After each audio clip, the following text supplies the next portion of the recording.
মই মানে ঘোষণা কৰিছিলোঁ যে দুদিনৰ কাৰণে আমাৰ ৰাইজৰ দলৰ একমাত্ৰ বিধায়ক ময়ে আছোঁ। মোৰ এমাহৰ দৰমহা দিম বুলি ঘোষণা কৰিছিলোঁ। আজি সেই এমাহৰ দৰমহাটো লৈ আহিছোঁ।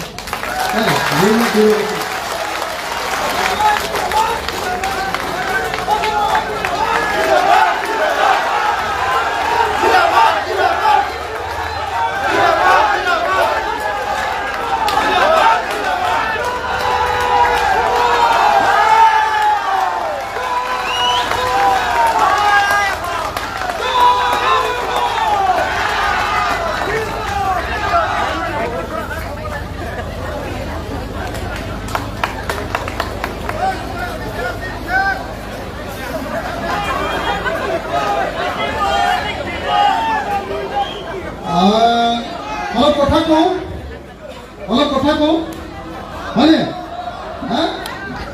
কৈছে যে নামৰূপৰ সাৰ কাৰখানাৰ চতুৰ্থ গোটটো আমি স্থাপন কৰিম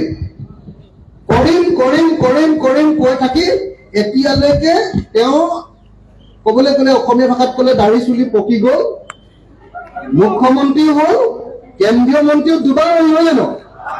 আৰু কেইবাৰ হ'লে তেওঁ পাৰিব এতিয়া সেইটো কথাহে জানিব লাগে। আমি হয় আকৌ তেওঁক আৰু কি পদবী দিব লাগিব? কওক, কি পদবী দিব লাগিব? MLA দিলো, MP দিলো, হয়নে? ৰাজ্যসভা, কেন্দ্ৰীয় মন্ত্ৰী, অসমৰ মুখ্যমন্ত্ৰী, যিমান কৰিব পৰা পদবিলাক আছিলে চব দিলো, কিন্তু কৰিব নোৱাৰিলে। গতিকে এই মানুহটোৰ নাম অকমান্য আৰু অলগত। হয়নে নহয়? এজন অকমান্য আৰু অলগত মানুহক সদায় বুদ্ধি থাকিম নে ভাই? হয়নে নহয় কওক? অকমান্য আৰু অলগত মানুহক সদায় ভোট দি থাকিব কোনো লাভ নাই। হয়নে নহয়? কোনে কৈছো আপোনালোকে একেবাৰে ভয় নকৰিব।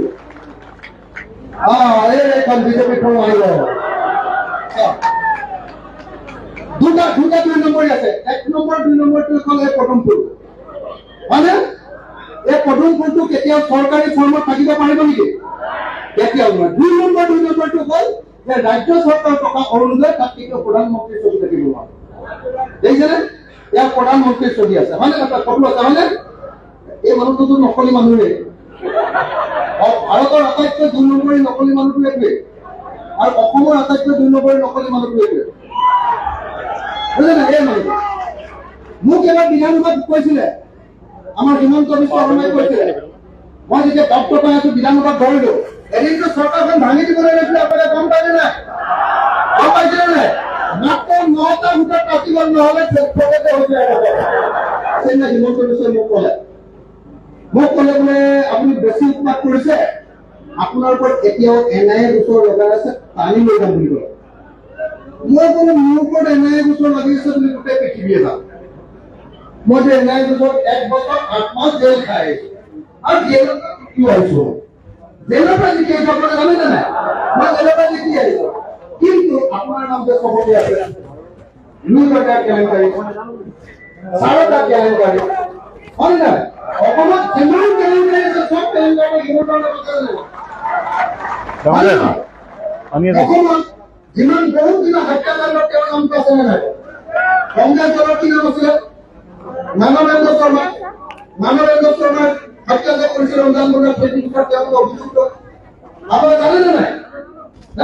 তাৰ ভিতৰত তেওঁ কোনটো অভিযুক্ত? মই এতিয়া থাকো চানমাৰি, তাৰ ওপৰতে এজন ইঞ্জিনিয়াৰৰ ঘৰত পইচা বিচাৰি গৈছে আলফা। পুলিচে ধৰি কাপোৰ চাপোৰ খুলি ৰাম পিটন দি 10 দিন এজন লকআপত ৰাখি তাৰপিছত 3 মাহ জেলত ৰাখি গৈছে। মই এইবিলাক ওচৰত আপুনি চব নাইকিয়া কৰি বাইদেউৰ ওপৰত দুখ আছে, আপোনালোকৰ দিনতে কৰিছে এইটো।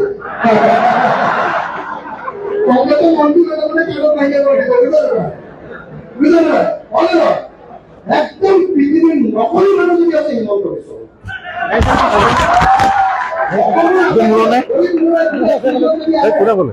অসমৰ আটাইতকৈ 2 নম্বৰী মানুহ কোন? হেল্ল'।